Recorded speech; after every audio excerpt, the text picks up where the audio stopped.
Wazo mwamba wapa na mepi mikono una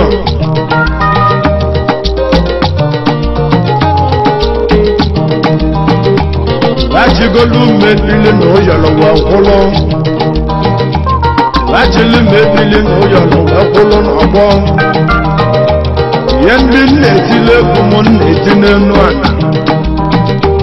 Wakano munda munde mbafuka yena akawa Kalaya kukuwe Mbafuabo Kalaya Wakano nuka netile Kalaya kukuwe Yendi kubaji nikume kumposibobo Kalaya kukuwe Base neba na kolona wana de Kalaya kukuwe Wanya kandi wechile mgongo wenyire Wazo wamba wakwa Yeku nebaye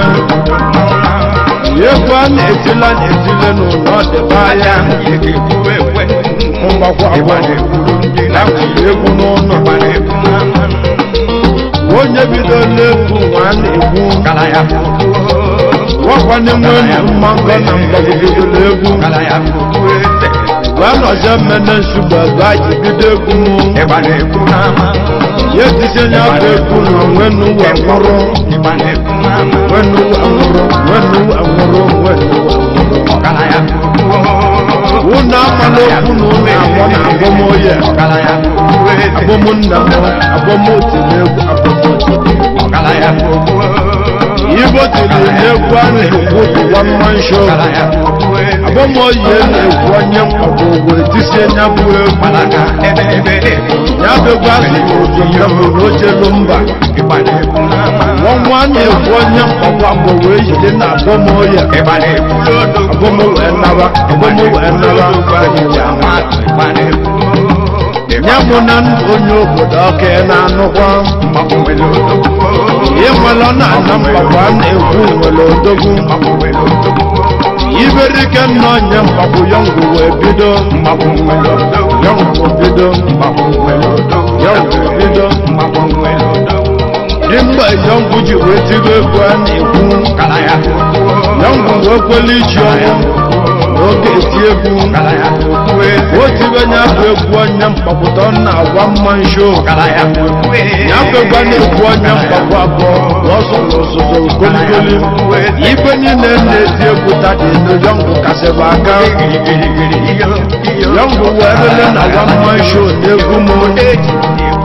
Yegu chimu yongu aneku Akarigo negu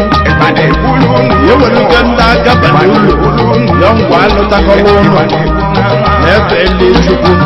Yongu alugu nabia Yegwane nyamba mbuwa Kaya nanamu Kaya webidegu mu Yebobo na kaya kudeleku Etiwe nyabwegu Kaya tiku mbaro wetien mbari isa Yenda jaka wembakulu kaya na malebama Kaya mwamba wabo Awebu kaya na nkada Umuna monde mbababo Oze idegu mu Wabon iwaiwele na namba wabon onasiya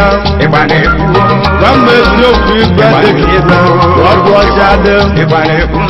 Wabununu nanya Bendi kone etiegu Wabane soso muna chief Prophet Wakwana rawamba kunda moso Mone ya netigo Wabune ijebo luni Ibo namba na namgogo wanena Yendi waliwe Nekune chekwa nebeba Nene nemona rawamba kunda mo Unu chekwa na ye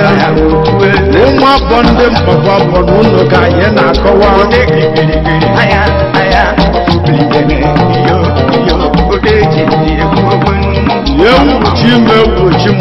na nna m ọzọ mgbagwo ekele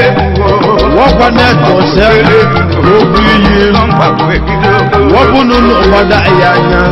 na-egwu a na-eti ọzọ mgbagwo ekele yetube etubo onye mgbagwo abụọ ọbụlụ nwa abụọ ọbala tuleli ka nna olu ụlọ ele ebe anyị si bịa esi eteke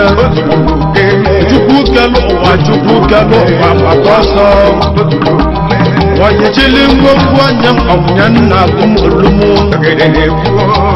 chukwu kelu mmadụ kesịrị wee gozi abụọ abụọ dị ndụ wọ́n mụrụ ụmụ ise bi ya eluwe n'ụlọ ịkwado wee kọwa ihe nwere ndụ na-akpọ ndị nteja abụọ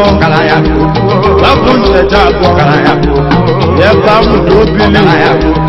ọkwa n'obi ile ịgba a na-ekwu ka eji mmalị nteja